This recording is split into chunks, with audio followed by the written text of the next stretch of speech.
දරුවෝ දෙන්නෙක් ඉන්නවා. එහෙම තියාගෙන ඔච්චර hina වෙලා කැපකිරීමක් කරන්න කොහොමද කියන එක තමයි මට දවස පුරා මට දැන් මේ මොහොතේ මම හිතුවේ ඒක.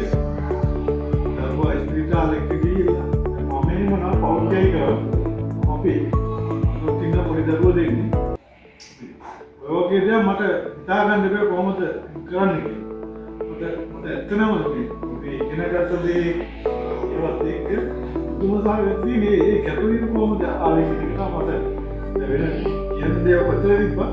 මට ප්‍රමුඛ වෙන්නේ මේ වෙලාවේ ඔබතුමා තමන්ගේ දරුවා එහෙම තියාගෙන එක මොහොතක්වත් කටේ hina වෙනසක් දෙන දේ අඩුවක් එහෙම මොකද මේ නියම පිළිබඳව ඇත්තට ප්‍රොසාර් පාසලේ අනුගත කරන කීයටනේ තාචාර මම සාධුවල විශේෂ අවසර ප්‍රාර්ථනා කරනවා.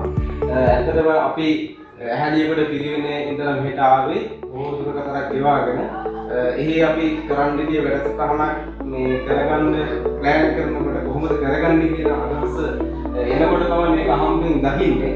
මේ දැකලා තමයි උතුමාට පස්සේ මේක සම්බන්ධ කරගන්න ඉදියන්නේ. පස්සේ මම අහම්බෙන් දකිනවා මේ ඔබතුමාගේ නම්බර් එක තියෙනවා. ඊට පස්සේ ඒක දැකලා තමයි මේ ආවේ. මේවා ටික බැලුවා. හැබැයි ඒක යථාර්ථයක් බවට පත් වුණා අපිට මේ ආවට පස්සේ. මේ උදේ අතරින් හරි අපිට කිසිසේත් දුන්නේ මෙහෙම පිළිගැනීමක් කියලා. මොකද මේ අපි උදේ ආව එනකොට ගේට්ටුව එතනින් වාහන තුන අපි ඉහාට ගිහිල්ලා නැවත ඇවිල්ලා මේ බලනකොට අපේ සර් කෙනෙක් ඉවල තිබුණා එතෙන්ට. ඊට පස්සේ චුට්ටක් ඉන්න හම්බුනේ කියලා පන්සිල් කරගෙන ගේට්ටුවත් ඇරලා ළමයි කීප දෙනෙකුට එන්න කියලා මොකක්ද ලෑස්තිය සිද්ධ වුණා. ඊට පස්සේ මම අපේ සර්ලා ටික වාහනේ පාක් කරනවාට මම පොඩ්ඩක් ඉක්මනට මේ පැත්තට එන්න. එතකොට අපිව ජයමංගල ගාථා කියලා පිළිගත්තා. ඒ කියන්නේ අපිට ජීවිත ජයමංගල ගාථා අපි එක දවසක් කාලා තිබුණා. අද ටිකක් අමුතු හැඟීමක් කරන එක. උදේ පාන්දර අවදාවන සුතු වෙලාවක එහෙම ජයමංගල ගාථාවක් කියලා අපි පිළිගන්න තරම් තත්ත්වයකට මේපත් වුණාමයි මගේ ජීවිත කාලෙට. අපේ හාමුදුරුවන්ට නම් ඊයත් එක ඉමැති මේ අපි කීප දෙනාට ඒක මෙහෙම පාසලකට ගිහිල්ලා මෙහෙම පිළිගැනීමක් කවදාවත් සිද්ධ වෙන්නේ නැහැ. අපිම කතා කරුවා එකක් තුල මෙහෙම පිළිගැනීමක් ඊට පස්සේ එතනින් ගේට්ටුවෙන් පටන් ගත්ත මොහොතේ ඉඳන් මේ දක්වා අපි ඊට පස්සේ සංග්‍රහයකුත් කරලා අපි ඇත්තටම මේ අපි මේ මොනවද මේකට කරන්නේ කියන එක තමයි හාමුදුරුවෝ දැන් කතා කරේ අපි මේ මෙච්චර දෙයක් කරද්දි කියලා. ඒකෝට මේ ගිහින් හැමතැනම බලන්නේ හැම තැනම ගන්න දෙයක්. ඒක කියාගේ වචනවලට පෙරලන්න බෑ. ඉතුමාකාර සැලසුම් සහගතව මේක කරගෙන යන කෙනෙක්. මේක මෙහෙම එක මොහොතකින් කියන්න පුළුවන් මේ කාරණයක් නෙවෙයි කියන එක තමයි මට නම් හිතෙන්නේ. ඉතින් මේක දැන් අපි කොහොම පටන් ගන්නද කියන එක තමයි මේ ඒක ඇත්තට නිම්හින් නෑද ගිහින එක මේ වැඩේ කරන්න මේක. ඒ හින්දා අනේක වාරයක් ඔබතුමාටත් අපේ ආචාර්ය මණ්ඩලයට මේ ගම් සියලු දෙනාටම ස්තුතිවන්ත වෙනවා. මේ අපිට මේ පිළිබඳව ඇහිලා මේක අපිට හඳුන්වලා දුන්නාට අපිට මේ ආරාධනා මේ දුරකථන එන්න කියලා වෙලාවල් වෙන් කරගෙන ඔබතුමා අනිත් එක අද දවසේ දරුවා අසනීප වෙලා එහෙම තියාගෙන මෙතෙන් ඇවිල්ලා අපි වෙනුවෙන් මේ අපි මේ හතර පහ දෙනෙක් කෙනෙක් අපේ ස්ටාෆ් එකම කාර්යයක් අප කරාට අනේක වාරයක් ස්තුතිවන්ත වෙනවා. ඉතින් අපි රතුගම දිස්ත්‍රික්කයේ හැටියට මුදල්පිටිය ශ්‍රී සීල විද්‍යාලයේ විශේෂ කටයුත්තක් සිදු කරන්න බලාපොරොත්තු වෙනවා. ඒකේ සාක්ෂරතාවය ගාම දුර්වල මට්ටමක පවතිනවා. සරලවම කියොත් අකුරු ලිවීමේ සහ කියවීමේ හැකියාව ඉතාමත්ම දුර්වල මට්ටමක පවතින දරුවෝ වෙනුවෙන් ඒ දරුවන්ට අකුරු නැතිව වෙනත් විදියක කුසලතා ගොඩනගන්න ඕනි කියන අදහසක් අපිට ඇති වුණා. ඉතින් ඒ අදහස මෙතන ඉන්න මේ ගුරුවරු සහ නම් හැටියට මතක් කරොත් එහෙනම් අපේ ජ්‍යෙෂ්ඨතම ගුරුවරයෙක් අපේ අනිත් දෙවිසුන් මහත්මයා, ඒ වගේම අපේ කුමුදු විද්‍යාමාන මහත්මයා, සෝමරත්න මහත්මයා මෙතන නැහැ. ඒ උදව් කරන ඒ කුමාර මහත්මයා, ශ්‍රීලාල් මහත්මයා කියන මේ ගුරුවරු අපි 7 දෙනෙක් එකතු වෙලා කතා බහ කරගත්තා මේ විදිහේ කටයුත්තක් සිදු කරමු කියලා. හැබැයි අපිට මේ පොඩි නෙමෙයි ලොකු ගැටලුවක් තිබුණා. අපිට ආදර්ශයක් නැහැ. ඉතින් ආදර්ශයක් හෙව්වා අපි.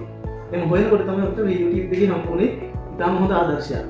ඒක අපිට ආදේශ කරගන්න පුළුවන් හොඳ ආකෘතියක් තියෙනවා කියන අපේ සෝමරත්න මහත්මයාට තමයි ඉස්සෙල්ලාම මම මේ වීඩියෝ ටික දැකලා තිබුණේ.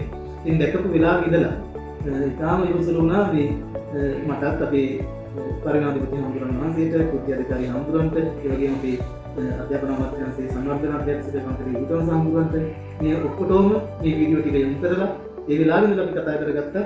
ඉතාම ඉක්මනින් අපි මේ ආදර්ශය අපිට උකහා ගන්න අපි යන්න ඕනි කියන අදහස. ඉතින් මේ දවස්වල කටින චීවර පූජාවන් එක්ක සම්බන්ධ වෙලා ඉන්න කාලය ටිකක් පරක් වුණත් අපි ඉඳලා වුණ පළවෙනි වතාවේ ඊරේ කාලේදී අපිට කතා කරගත්ත වාහනෙත් නැති වුණා. පොඩි වෑන් එකක් කතා කරගෙන තිබුණේ. පාන්දර 3ට මේ පන්සලේ පිටත් වෙලා ඉන්න. 3ට 10ක් තියෙදි තමයි කිව්වේ වෑන් එක කැඩිලා මග නතර වෙලා තියෙන්නේ ඉන්න දියන්නේ කියලා. ඊට පස්සේ අපි ඔක්කොම එකම වාහනයක කාර්යකී ආවා. ඉතින් ඒ වෙලාවේ ගමන කල් දාන්න යෝජනා කළා අපිට. නමුත් අපි තීරණය කළා නෑ මේ ඉස්සරහට තිබ්බඩිය ආපස්සට ගන්න යමමයි. ඉතින් ඒ විදිහට අපි අද ගමන ආවේ. ආවට පස්සේ සමරත් මහත්මයා කිව්වා වගේ ඉතාලම අපි වික්ෂුණාසනම විදිහට මම ඉතාලම සතුටටපත් වුණා. මේ පාසලේ දරුවෝ අපි පිළිගත්තේ ජයමංගල දාතාවන් කියලා. මේ පාසලට අපි ආවේ අපේ කටයුත්ත කරගෙන යන්න.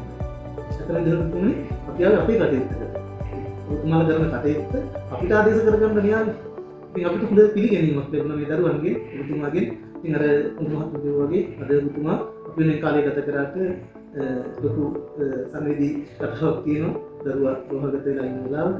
ඉතින් කොහොමනමුත් අපිට මේ වටපිටාව මේ පරිසරයේ ඒ තවත් ගුරුවරයෙක් ඔබතුමා එනකන් ඉතාම හොඳට පැහැදිලි කළා විස්තර කළා. විද්‍යාගාරයට අපි එක් කරගෙන ගියා. ඒ වෙලාවේ මම ඉතින් කල්පනා කරා මේ විද්‍යා ගුරුතුමිය පාඩමක් උගන්වමින් හිටියේ. ඉතාම ඉක්මනින් විද්‍යාගාරයෙන් එකට යන්න ඕනි දරුවන්ට ඉගෙන ගන්න තියෙන කාලය ඒකට බාධාවක් වෙන්න හොඳ නැහැ කියලා. ඒක නිකන් පරිචිත ඥානය තියෙනවා වගේ මගේ හිත ගියවද මන් දන්නේ නැහැ. ඒක පාරටම ඒ ගුරුතුමියත් අපිට විස්තර කළ දුන්න ගුරුතුමා දෙන්නම කිව්වා කවුරු වෙදින්න මේ විදිහට කටයුතු කරලා ගියත් අපි ඉගෙනීමට බාධාවක් වෙන්නේ නැහැ කියලා. ඒ වෙලාවෙම කිව්වා. ඉතින් ඊට පස්සේ මම පොඩ්ඩක් හිත හදාගෙන කවුරුද කියලා හිතුවා. මුතුමතර තමයි මම විද්‍යාගාරයෙන් ගිහින් ආවේ. ඉතින් අපිට බලන්න තියෙන අපිට එකතු කරගන්න තියෙන ගොඩාක් දේවල් තියෙනවා. දැන් අපි බලාපොරොත්තු වෙනවා මේ තරවිලුව මේ කුසලතා පාසලේ ගොඩක් දේවල් අපිට පාසලක තියෙන සියල්ලම ගිහිල්ලා ආදේශනය කරගන්න අපි අමාරුයි. මොකද අපි පිළිවෙලක් එක රජයේ මේ පාසල් භූමියක් වගේ නෙමෙයි ගමේ දායකයෝ විසින් ගොඩනගපු ධර්මශාලාවක් සහිත පන්සල් පරිසරයක් තියෙන්නේ. නමුත් අපිට හැකියපමණින් ගමේ මිනිස්සුත් එකතු කරගෙනම ඒ ආචාර්ය මණ්ඩලයේ දරුවන් මේ ඔක්කොම එකතු කරගෙන නව මුණුවරකින් අපි අර ඉස්ලාම අරමුණක් තිබුණා අකුරු බැරි ළමයින්ට කුසලතා ගොඩනගීම. ඉතින් දැන් අද මේ පාසලේදී අපිට තව පොඩි අදහසක් ආවා අකුරු බැරි දරුවෝ විතරක් නෙමෙයි හැම ළමයෙකුටම කුසලතා ගොඩනගින්න ඕන. ඉතින් ඒ අය වෙනුවෙන් කරන්න පුළුවන් වැඩ මේ පාසලේ සමහර තැන්වලදී පොදුවේ සියලු දෙනා වෙනුවෙන් කරන්න පුළුවන් දේවල් අපි හඳුනගන්නවා. ඉතින් මේ දේවල් එකිනෙක කිව්වොත් එහෙම තව ගොඩාක් විස්තර කියන්න පුළුවන්කම තියෙනවා. මොකද අපි එච්චර කාලයක් ගත කරන්නේ නැහැ. ඉතින් ඔබතුමාලට ඒ වගේම මේ ආචාර්ය මණ්ඩලයට ඒ දරුවෝත් අපිට ඒ විවිධ හඳුනා දීම් සිදු කළා. ඒ සියලු දරුවන්ට පාසලේ අධ්‍යාපනය ලබන දරුවන්ට ඒ වගේම දෙමව්පියන්ට මේ ගම්වාසීන්ට සියලු දෙනා එක්කම ඔබතුමා හොඳ සහයෝගතාවකින් මේක කටයුතු කරනවා. ඉතින් ඒ සුරෙන් තමයි මේ පාසල අද තැනකටපත් වෙලා තියෙන්නේ. ලංකාවේම විතරක් නෙමෙයි ලෝකයේම කතා බහට ලක් වෙන තැනකටපත් වෙලා තියෙන්නේ. ඉතින් ඒ ගොඩනගන ශක්තිය දැහැලි දුන්න සියලු දෙනාටම අපි ස්තුතිවන්ත වෙනවා වගේම තවදුරටත් මේ පාසලේ කටයුතු ඉතාම දිනෙන් දින සාර්ථක වෙන්න ඒ වගේම ඔබතුමාගේ නායකත්වය යටතේ වගේම මේ පාසල ඉතාම හොඳ මේ මුළු ලෝකෙම ආදර්ශමත් පාසලක් බවට පත් වෙන්න පත් කරන්න සියලු දෙනාටම ශක්තිය දැහැලි ලැබෙන්න කියලා අපි ආශිර්වාද ප්‍රාර්ථනා සිදු කරනවා.